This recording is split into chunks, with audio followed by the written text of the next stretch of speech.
everyone, my name is Iris France. 我叫连婉如. Today we're going to continue to talk about trading under constant opportunity cost. So last time we were talking about how to calculate the slope of the production possibility curve and how the slope tells us the opportunity cost of an auto in terms of wheat. And we also calculated that the opportunity cost of an auto in the United States is a half bushel of wheat, whereas in Canada, the opportunity cost of an auto is 2 bushels of wheat.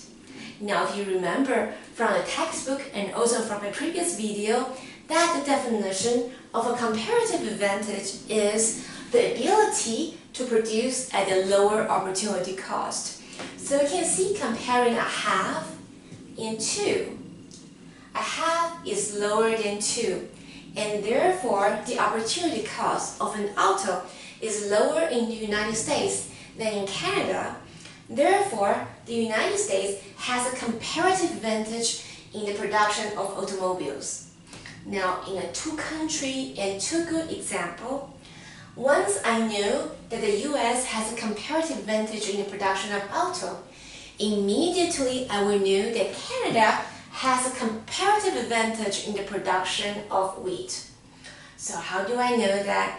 Well, the trick lies in the opportunity cost. So I want to leave this as a practice for you. You are going to calculate what is the opportunity cost of a bushel of wheat in both US and Canada. And you are going to get a reciprocal of this, and that's the reason why. But I'm going to leave this as a practice. So now we know that US has a comparative advantage in the production of auto, and Canada has a comparative advantage in the production of wheat. So after the two countries start to trade, you know which country should specialize on what. So before the two countries start to trade, then you will have to consume whatever you produce. So remember, in the US, our production possibility curve is this.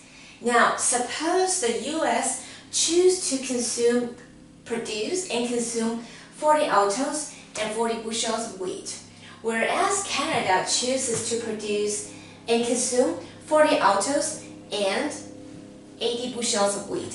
So we mark them as A and A prime. A stands for autarky, meaning we're not trading with others. We have to consume whatever we produce. Now, suppose they decided they're going to start to trade with each other, then each country should produce a good that it has a comparative advantage. So we now know that US has a comparative advantage in the production of auto. So that's what we're going to specialize on. We are going to produce only autos and no wheat. So we're going to produce at this point, and we call that point B. Whereas Canada, because they have a comparative advantage in the production of wheat, so they are going to only produce wheat. So only wheat and no auto. So we mark that as B prime. That's where we're going to specialize on. Now, after they start to trade, now suppose the terms of trade is 1-to-1, meaning the US is going to sell 60 autos and import 60 bushels of wheat from Canada. And therefore, Canada is going to export their 60 bushels of wheat to the United States, and in return, they are going to get 60 autos from the United States.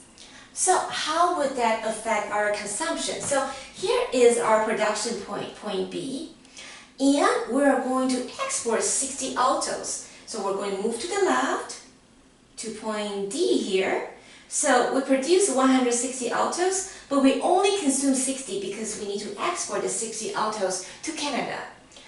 And even though we don't produce any wheat, we import the wheat from Canada. So we're going to move up to, ta-da, this point, point C. C stands for consumption. So we end up with 60 autos and 60 bushels of wheat. So we're consuming outside our production possibility curve.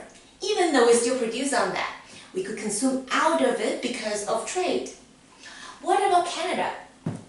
So Canada, they specialize on wheat, so they're in point B prime, and they export 60 units of wheat to the United States. So they move down to 100. So they are left with only 100 bushels of wheat because they sell 60 units to the United States.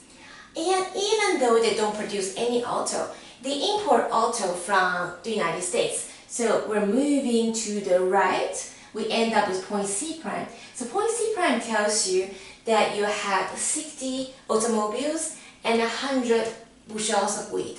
So you can see Canada, they also consume outside of the production possibility curve, even though they still produce on the production possibility curve. You can see both countries are now doing better than before. Without trade, you will never be able to consume outside of your production possibility curve. But because of trade, both countries are now consuming outside of production possibility curve. So I hope this helps, and I'll see you next time.